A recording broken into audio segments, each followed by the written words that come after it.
Semoga semua aktivitas kita diridhai oleh Allah Subhanahu wa taala, dan teman-teman yang udah diberi, semoga tambah kuat keimanannya, perjuangan Ahlussunnahnya. Saran saya nggak usah pulang ya. Berjuang di sana, siapa tahu termasuk bagian dari hadis Nabi bahwa Ar-Rum itu ditaklukkan dengan takbir. Ar-Rum ditaklukkan dengan takbir itu artinya ditaklukkan tanpa perang, ditaklukkan dengan asma Allah yang dibesarkan di sana.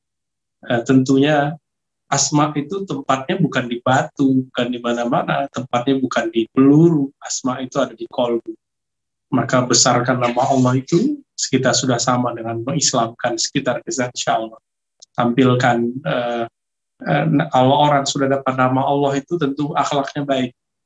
Kita nggak perlu ingin dibilang baik oleh agama lain, tapi kita ingin dibilang baik di sisi Allah. Itu aja ya. Jangan bergerak melakukan sesuatu karena ingin supaya dikatakan ini dan itu oleh satu kelompok, satu agama. Nggak perlu. Kita hanya ingin dilihat oleh Allah Subhanahu wa taala. Baik, Bapak Ibu, sahabat, ikhwan akhwat fillah dimanapun berada, salah satu kenikmatan hidup di zaman pandemi ini adalah bisa ngaji walaupun jarak jauh ya. Kalau nggak ada pandemi, mana mungkin kita ngaji. Saya mungkin masih saklek ala dulu, kalau mau ngaji datang sini, atau saya datang ke sana kalau dekat, atau jemput saya, misalnya gitu. Tapi alhamdulillah pandemi ini membuat struktur hidup kita berubah, cara ngaji juga berubah, dan semoga ini tidak mengurangi hikmah dan kekhidmatan kita ngaji ya. Berkaitan dengan yang tadi, asma Allah yang akan kita baca pada malam ini, atau di sana masih sore ya, asma Allah As-Sami' Al-Basir. Nama Allah yaitu As-Sami' Al-Basir, yaitu yang maha mendengar, yang maha melihat.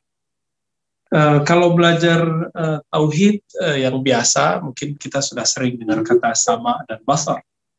Tapi akan ada yang spesial kalau kita melihat kata Sami' dan Basir itu dari sisi ahli Asmaul Husna, terkhusus kitab Al-Maqsad Al-Hasna karya Imam Al-Ghazali.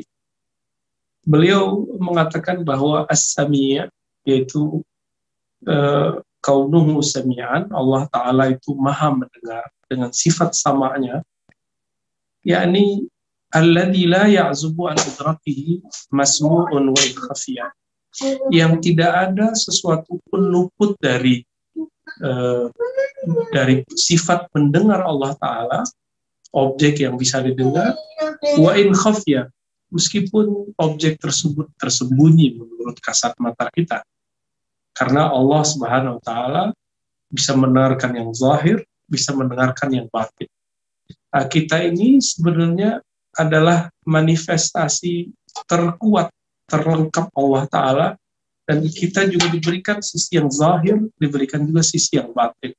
Seharusnya kita belajar dari Allah Ta'ala bahwa Ia mendengarkan yang zahir, juga mendengarkan yang batin. Nah, lalu Imam Ghazali mengatakan fayasma'u sirra wan najwa. Iya, Allah Ta'ala mendengarkan yang sir, yang rahasia, ataupun orang yang berbisik.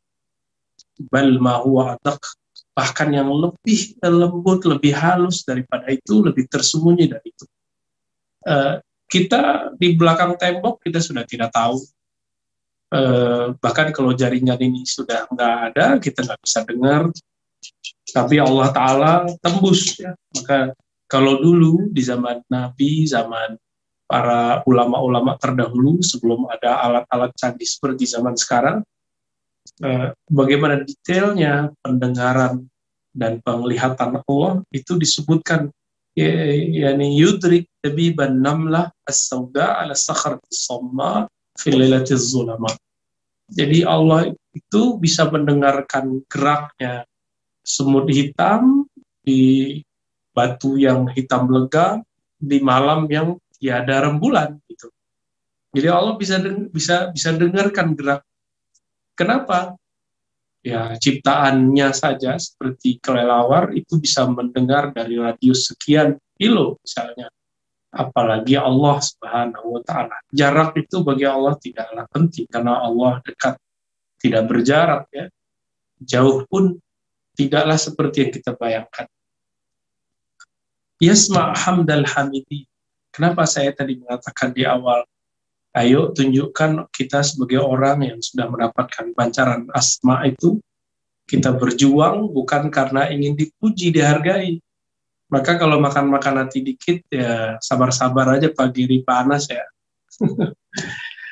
Kita pasti dikata-katain orang. Dan saya hampir tiap hari menerima itu sekarang. Ya. Baik di sosial media saya ataupun ya umum. Tapi alhamdulillah karena Allah didik kita melalui guru-guru, kawan-kawan yang mereka mengerti noda hitam di kolbu, lalu menghantam itu, membersihkan itu, kita udah biasa aja. Itu dengan izin Allah tentunya. Jadi kita berbuat bukan supaya dianggap benar oleh kelompok seberang juga. Jadi seperti misalnya Pak Geri, Pak Anas sedang memperjuangkan Aswaja. Bukan juga supaya selain Aswaja mengakui kita, nggak perlu. Kita menjelaskan salaf versi kita yang kita punya sanad, bukan berarti supaya salafi pun terima kita, nggak perlu. Ya. Kita berbuat ya karena kita tahu kita berbuat untuk siapa, yaitu untuk Allah Subhanahu wa taala. Saya sering bercerita dan mungkin pernah bercerita juga di media ini sebelumnya. Dulu saya punya Syekh Bashiri Abdul Mukti yang saya antar setiap kali beliau ngajar di Darussunnah dengan mobil dulu, Allah yarham Pak Kiai Ali Mustafa Yaqub. Setiap kali selesai ngajar saya antar karena saya jadi musyrif asistennya beliau waktu itu. Dalam mengantar itu saya tanya, Syekh selain di UIN, Darussunnah ngajar di mana aja? Ya, beliau kemudian cerita ngajar di Libya. Lalu saya kaget, Syekh, di Libya kan orang-orang pakai jenggot, antum nggak pakai jenggot? Lalu beliau menjawab dengan bahasa Arab yang fusha, La utilu lihyati illa lillah, tabaraka wa ta'ala. Aku tidak memanjangkan lihyahku, jenggotku, kecuali karena Allah Ta'ala. Bukan karena ingin disebut salafi, wahabi, disebut imam salaf, dan segala macamnya. Jadi kita berbuat, coba sekarang dinaikkan. Kalau orang awam kan gitu. Masa-masa dulu demo, orang-orang mengut sampah supaya terlihat Islam itu bersih oleh non-muslim. Itu nggak perlu. Kita mengut sampah karena Allah suruh kita bersih. Itu aja bedanya. Lalu kita toleransi kepada orang-orang yang berbeda faham, bukan supaya disebut agama kita damai. Karena kalau Islam itu berdasarkan kita, betapa rendahnya Islam itu. Karena kita tidak akan bisa sepenuhnya mengejawantahkan, menerjemahkan Islam secara utuh. Itu pengakuan kita ya. Lain dengan kelompok seberang yang merasa mereka lah yang paling otoritatif menjelaskan Islam. Maka membantah mereka, mengkritisi mereka sama dengan mengkritisi Islam.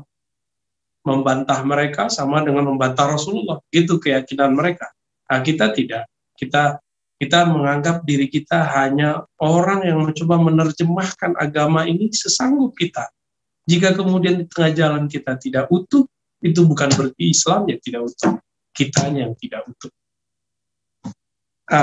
Allah Ta'ala yasma' hamdal hamidin fayujaziyah. Allah itu mendengarkan pujian orang yang memuji, rintihan orang yang merintih, doa orang yang bermunajat, jasa-jasa Allah perhatikan, Allah lihat, Allah dengar. Dan fayujazihim, Allah yang langsung akan memberikan reward, apresiasi. Nah, tapi kalau kita ingin disebut Islam itu ramah, Islam versi saya ramah, ya udah nanti kita akan terlihat ramah, setelah itu selesai. Kita akan selama-lamanya kecewa ya. Dan disebutkan di sini wa yasma' bighairi admikhatin wa adhanin. Allah itu kalau mendengar nggak perlu perangkat seperti kita. Nggak perlu daun telinga, nggak perlu gendang telinga, nggak perlu ya.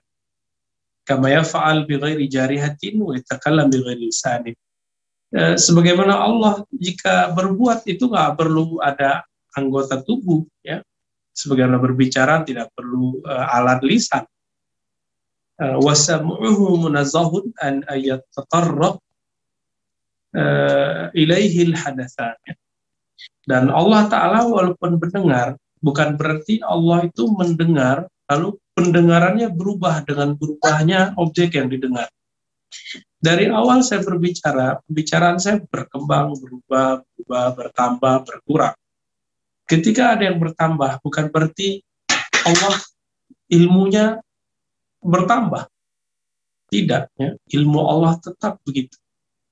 Kenapa? Sebelum kita dicipta, Allah sudah tahu kita akan berkata itu. Nah, maka ada dua imam di kalangan ulama Ahlussunnah, kalangan ahli sufi, Ibnu Arabi. Tidak benar orang yang mengkafirkan Ibnu Arabi atau menganggap Ibnu Arabi sebagai Syiah.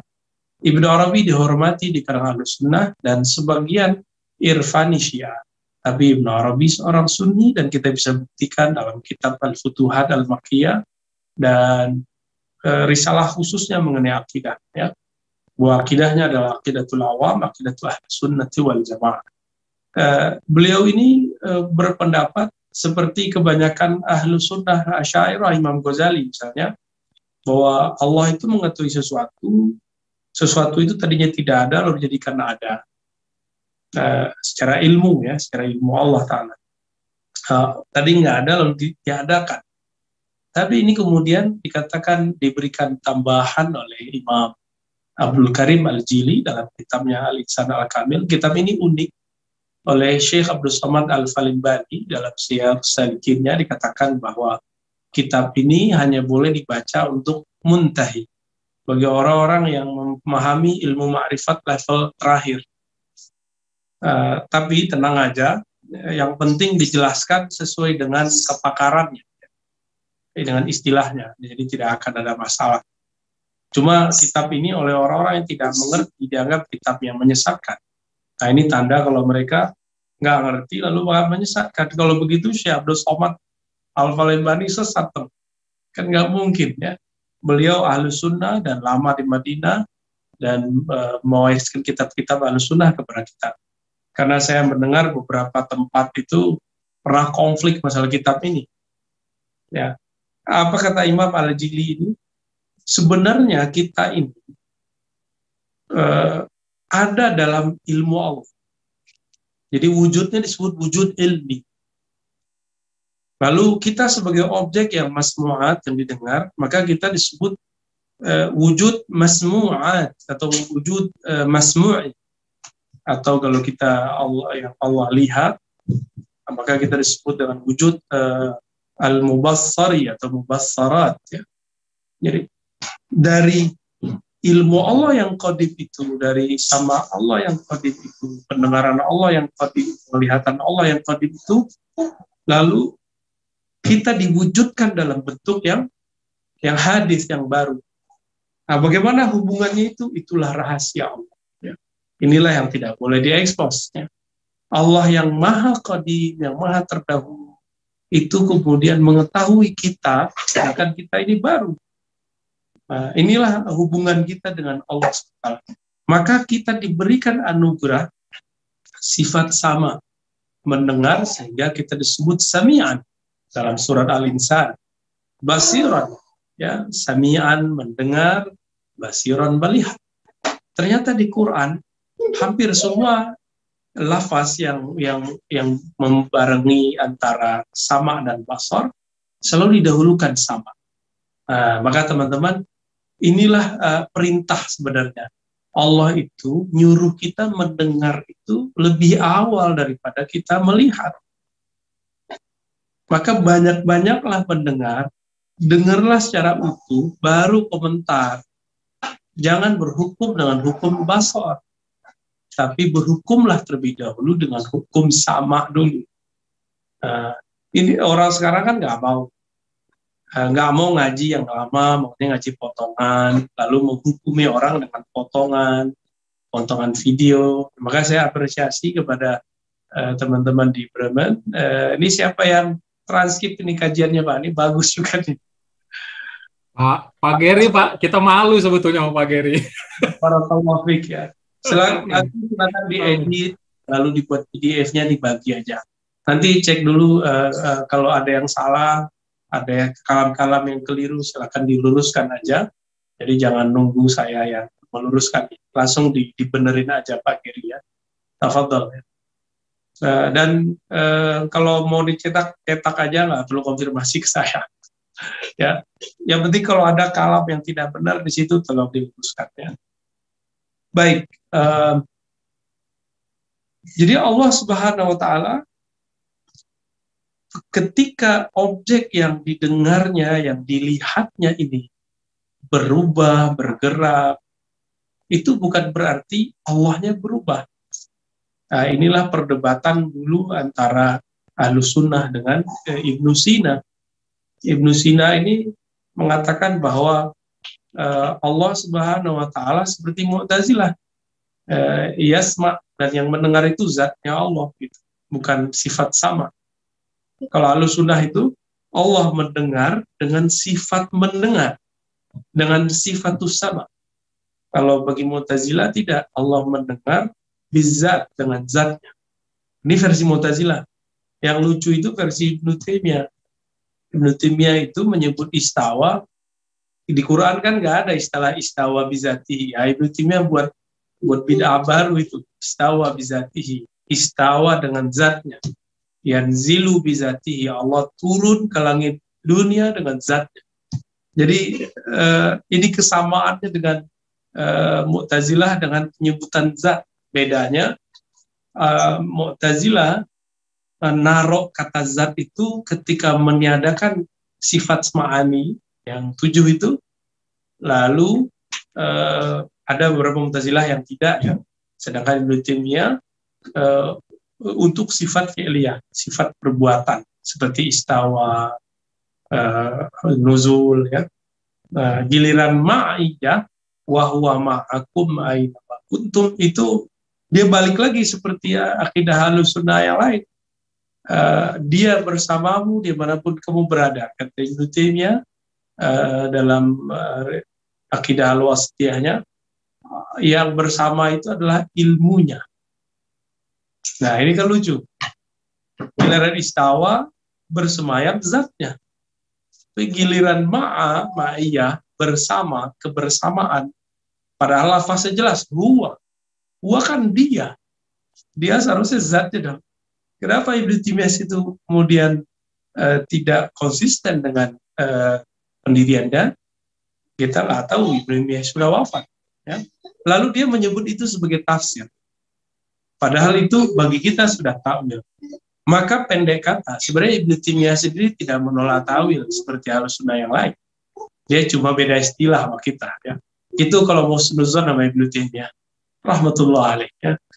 Nah, kembali kepada Samia ya. Allah Subhanahu Wa Taala mohon maaf ini masih batuk-batuk.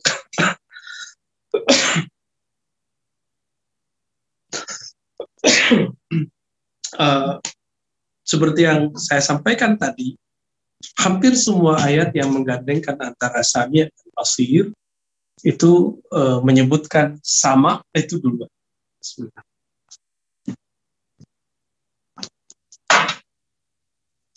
Apa artinya? Ya'muruna bi an nasma' qabla an nubsir.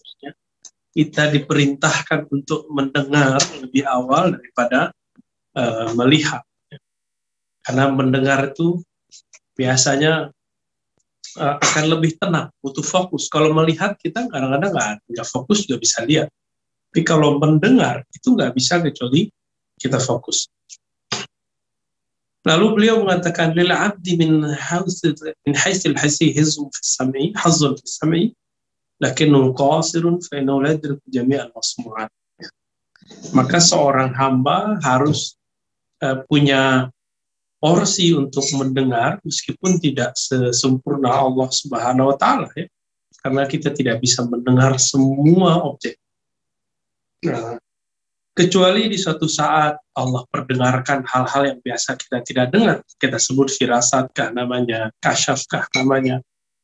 Nah, itu bagian dari anugerah. Ya.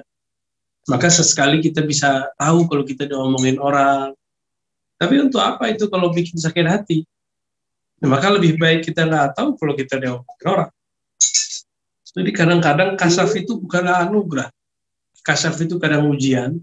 Apakah kita kemudian akan terperdaya atau tidak. Sahabat-sahabat yang melakukan Allah. Kemudian Imam Ghazali mengatakan hazzud dini minhu amra. Ada yang mesti diperhatikan oleh seorang hamba ketika mempelajari sifat sami, memperhatikan sifat sami. Yang pertama, ayya'lam anna Allah yasma' fayahfaz lisanah. Agar seorang hamba tahu, sadar bahwa Allah itu selalu mendengar, sehingga dia hati-hati jika berbicara. Nah, kita berbicara biar hati-hati. Biarlah orang-orang yang tidak bertanggung jawab kemudian memelintir kata-kata kita, kan Allah Maha tahu kita maksudnya apa. Jadi kita nggak perlu klarifikasi juga kalau ada orang-orang yang emang ingin adu domba, kecuali emang kita sudah terzolimi, ya, kita boleh. Yang kedua, ayya'lam annahu lam yakhluq lahu sam'a illa liyasma' kalam Allah wa kitabahu alladhi anzalah wa hadits Rasulillah fa yastafidu bihi al-hidayata ila tariqillah. Maka yang kedua, kenapa nih Allah ciptakan sama? Liyasma, supaya banyak-banyak mendengarkan kalam Allah, kitab Allah, hadis-hadis Rasulullah, sehingga mendapatkan hidayah ke jalan Allah. Ini lucu nih ya, beberapa hari ini karena ada mereka tuduh saya mau fitnah, tapi justru mereka yang memfitnah saya kembali. Ya. Lalu menggurui kita dengan nyuruh baca kitab, sunnah lagi no. Ya. Ya kita kalau pamer-pamer baca kitab ya banyakkan kita khatam kitabnya. Cuma kan kita nggak mau pamer aja ya. Tapi ya sudah, seakan-akan mereka satu-satunya makhluk di dunia yang menghatamkan Bukhari Muslim. Ternyata kita survei ustadznya aja cuma 1-2 yang khatam Bukhari. Apalagi Sahih Muslim. Khatamnya pun ada yang baca, cuma baca sendiri. Itu pun tidak baca sanadnya, cuma baca matanya. Beda, kita alhamdulillah dulu diizinkan Allah menghatamkan sanad dan matanya dengan guru-guru kita, alhamdulillah di ma'had dulu ya. Nah, bahkan yang paling lucu, tadi sore ada sahabat kita, Ustadz Salman, datang. Salman Al-Farisi ini dituduh Syiah karena beliau pernah membahas manaqib Hasan al-Husain. Beliau bahas masa cerita Hasan Husain disebut Syiah. Padahal beliau khataman Bukhari, Muslim, Daud, Tirmizinya, kitab sunnah-sunnah semua itu berkali-kali lebih banyak dari orang yang menganggap beliau Syiah. Dan yang paling lucu, orang nggak tahu basicnya. Basicnya adalah Salatiyah Mekah. Orang di Mekah kan ngaji kitab-kitab turos, kitab sunnahnya lebih kencang dari kita semua. Ya. Nah, teman-teman yang muliakan Allah, sekarang itu ada tren baru. Orang nggak mau dengar dengan full, tapi langsung komentar. Jadi sekarang kalam itu sudah diterjemahkan oleh jari-jari ini.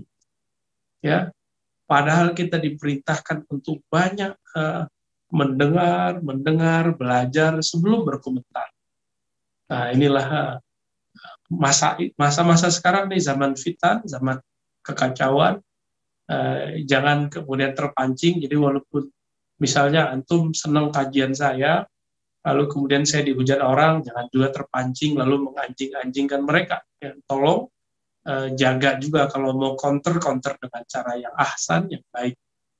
Atau ustadz kita siapapun yang lain yang lagi dibully, dikata-katai, kita nggak usah membalasnya seperti mereka membalas kita.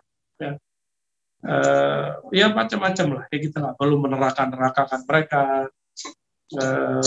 Dan yang paling sedih itu apa? Mereka itu nggak pernah mau mengakui mereka itu tidak bersanad. Ya. Akhirnya apa? Menganggap sanad kita ini bukan ke Nabi Muhammad. Padahal tulisannya jelas Nabi Muhammad. Dan mereka menganggap sanad kita ini ke Abu Jahal. Ini kan berbahaya. Dia sama aja mengatakan Nabi Muhammad Abu Jahal. Tapi kita nggak akan menyamakan itu. Karena kalau menyamakan jadi kafir, nah kita nggak akan nyamain.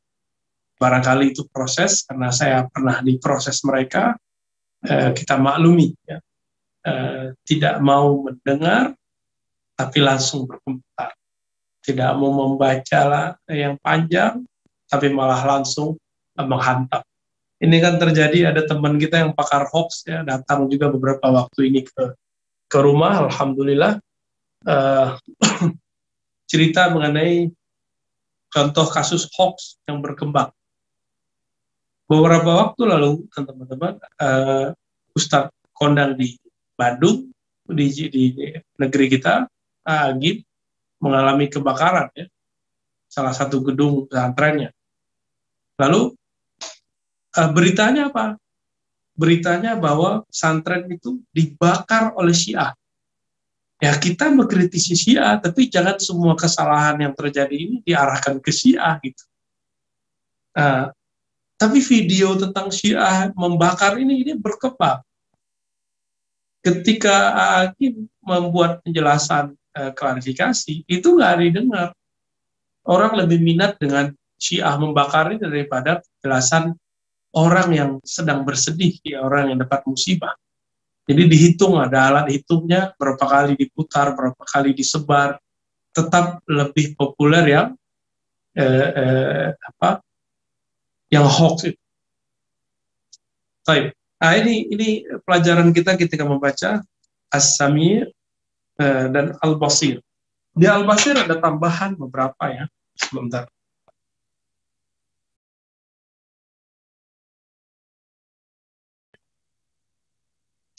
Ya, Al-Basir kalau di kitab alladzi yushahid wa yara hatta la ya'zub anhu ma tahta tsara. Yang menyaksikan, yang melihat, ya, hatta la ya'zub anhu, sehingga tidak ada yang luput darinya, ma tahta tsara, apa yang ada di bawah bumi, maksudnya di bumi ini.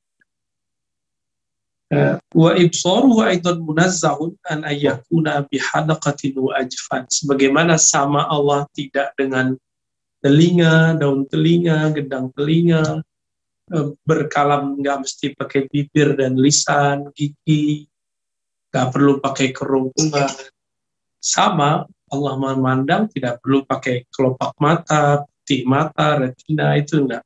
Yang begitu cuma makhluk. Muqaddasun ayyarji'a ila tiba'i suwar wal alwan fi dhati.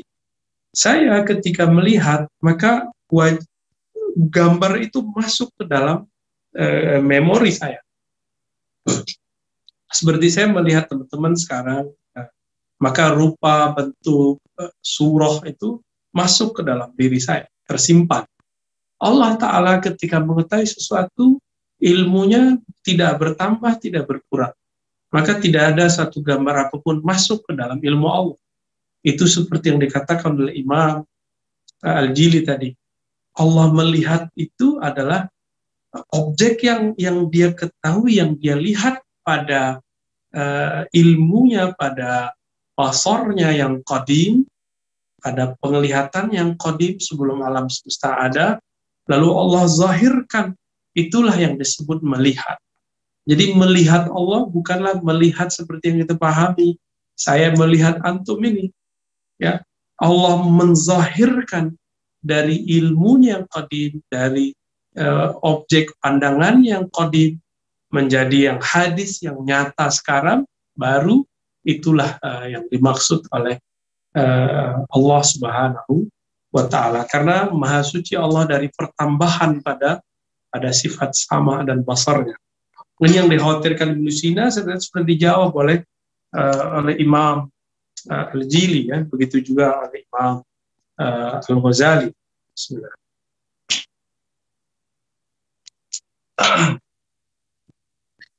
Lalu kemudian dikatakan di sini bahwa hazzul abdi, apa tugas atau porsi kita ketika memahami nama Allah Al-Basir. Secara fisik kata beliau, man usifal basaru zahirun min wasfil basari zahirun walakin dhaifun qasirun, ya. إذ لا يمتد إلى ما بعد ولا يتغل إلى باطن مقربة بل يتناول الظاهر ويقصر عن الباطن والسرائر. Ya, hamba seperti kita yang disifatkan dengan basar yang zahir, tetap saja kita punya kekurangan. Ya. Kita kalau melihat suatu objek dari jauh, itu kelihatan kecil dan kelihatan eh, detailnya. Maka sama-sama aja teman-teman, sekarang itu ujian kita bukan melihat alam yang di luar, tapi alam yang ada di genggaman tangan kita itu, yang bernama handphone, smartphone. Maka coba hati-hati ketika memandang sesuatu di sana, jangan terpancing. Kalau antum melihat sesuatu yang buka aurat, itu dosa sendiri. Ya, tanggung jawab sendiri di hadapan Allah. Tapi jika kemudian melihat sesuatu yang tidak benar, lalu kita kemudian mengomentari dengan tidak benar, men-share-nya dengan tidak benar, ini dosanya lebih banyak. Dosanya lebih besar di sisi Allah Subhanahu wa taala. Maka kita harus tahu kurangnya pandangan ini. Lalu gimana caranya? Mendengar. Tanyalah kepada ahlinya dan segala macamnya. Ya. Lalu dikatakanlah beliau, aya'lam annahu khalaqal basar liyanzura ilal ayat wa ila ajaibil malakuti was samawat fala yakunu nazruhu illa ibratan. Ya. Supaya kenapa Allah taruh nih kita punya sifat memandang. Yang memandang itu teman-teman, itu bukanlah mata ini sebenarnya, ini cuma alat.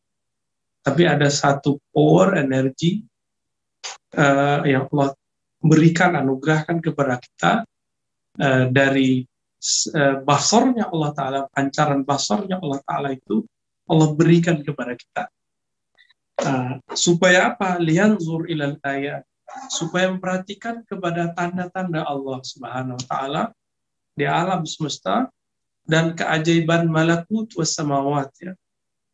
Alam malakut dan alam langit, minimal langit dunia dulu, ya. Sehingga tidak memandang kecuali ada ibrah. Inilah yang dikatakan dalam Al-Quran, afalam yanzuru ila sama fawqahum kaifa banainaha wa zayyanaha wa ma laha min furud. Apakah mereka tidak memandang kepada kolong langit, nggak ada tiangnya, tapi bisa kami bangun, gitu kata beliau. Kan? Maka ada satu riwayat dari Sayyidina Isa disebut dengan Israiliyat. Sayyidina Isa ditanya, hal ahadun minal khalq mislu. Adakah makhluk sepertimu selain engkau, wahai Isa? Apa kata beliau? Man kana nazruhu ibratan wa sumtu fikratan wa qawluhu dzikran fa huwa mithlu. Beliau tidak jawab iya dan tidak. Beliau cuma kasih karakter dirinya. Apa cip terdalam yang ada dalam diri Nabi Isa? Beliau mengatakan, siapa yang pandangannya ibrah, pandangannya itu kemudian mendapatkan pelajaran. Wasumtuhu fikra, diamnya bukan ngelamun tapi bertafakur. Dan yang ketiga, kalamuhu dzikr. Kalau dia berkalam, kalamnya jadi zikir. Fahuwa mithli, maka engkau akan menemukan orang itu seperti apa. Jadi apakah kita ini mewarisi para nabi? Kalau Nabi Isa ini sifat ruhaninya. Maka teman-teman yang dimuliakan Allah, Nabi Isa diangkat umur 33 ke langit. Maka beliau sekarang ada di langit, ya, di langit yang Sayyidina Muhammad SAW ketika naik bertemu dengan Nabi Adam, lalu dengan Nabi Isa, lalu ketemu dengan Nabi Yusuf, Nabi Harun, ya, Nabi Idris. Artinya di langit itu terdapat ruh-ruhnya para nabi yang suci, yang padahal mereka tadinya sholat di bawah. Nabi Musa ketemu di langit ke-6, padahal ketika Nabi lewat di kubur Nabi Musa, dia sholat. Nah, di sini ada satu makna lain, bahwa ruh ini bisa terlihat di mana-mana, padahal dia satu. Jadi ketika Nabi lewat di kubur Nabi Musa lagi sholat. Ketika di Al-Quds yang sekarang lagi konflik, itu Nabi Musa juga ikut. Ketika naik ke atas, padahal yang naik itu Nabi dengan Jibril, lalu Nabi Musa juga ada di atas. Itu gimana maksudnya? Nah, inilah rahasia-rahasia ruh. Ruh itu bisa berpindah, bisa mecah, ya. Bukan partikelnya yang mecah, tapi penampakannya yang bisa banyak. Yang terlihat di kubur, yang ikut sholat jadi makmum, yang ada di langit ke-6. Ini kan sudah 3 tuh, ya. Kok bisa? Jangankan paruh, orang yang masih punya tubuh fisik aja kadang-kadang bisa terlihat di beberapa tempat sekaligus sebagai salah satu karomatul aulia, karomahnya para nabi dan para wali. Baik. Lalu kemudian yang kedua kata beliau, seorang hamba kalau sudah paham bahwa Allah ini sami, maka ayya'lam annahu bimar'iyyin min Allah. Dia harus sadar bahwa dia ini selalu dilihat oleh Allah Subhanahu wa taala. Jadi kita ini dituntut oleh nama Allah As-Sami', oleh nama Allah Al-Basir yang Maha melihat, agar hati-hati, ya, agar hati-hati bahwa kita selalu dilihat oleh Allah Subhanahu wa taala.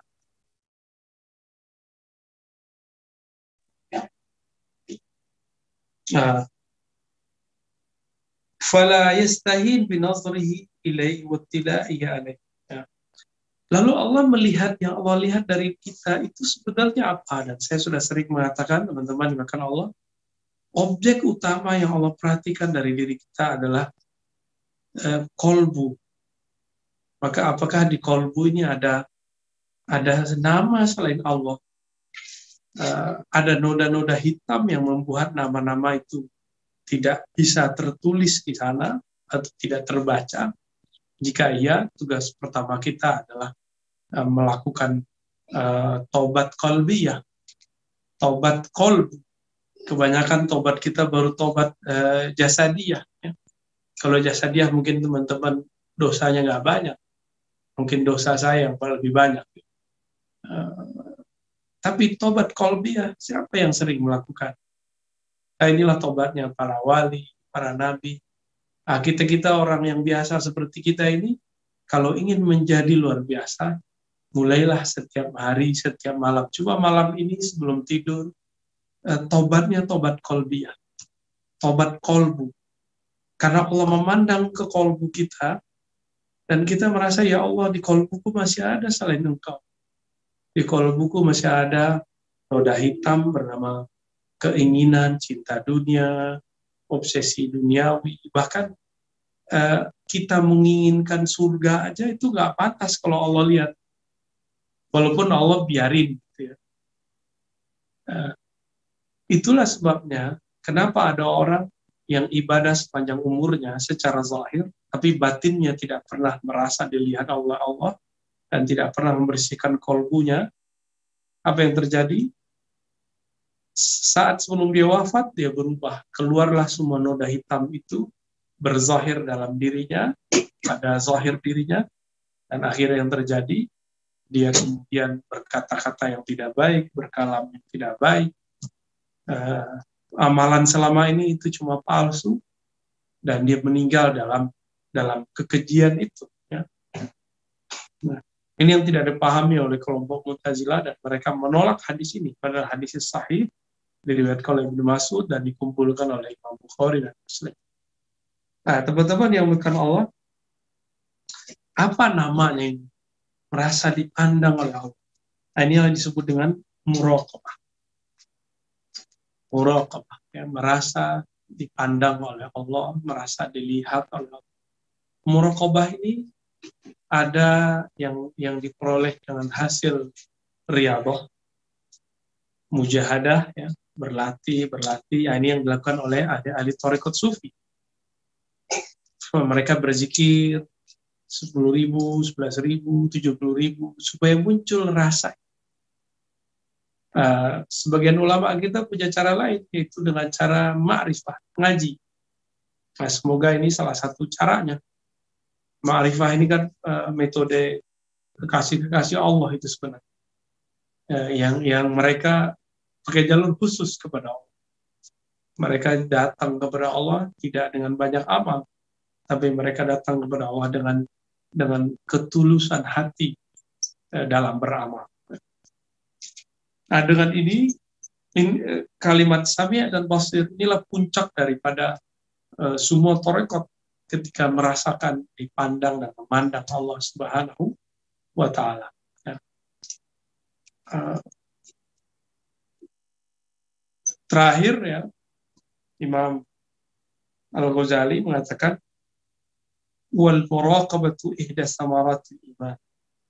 Muraqabah itu adalah buah daripada iman.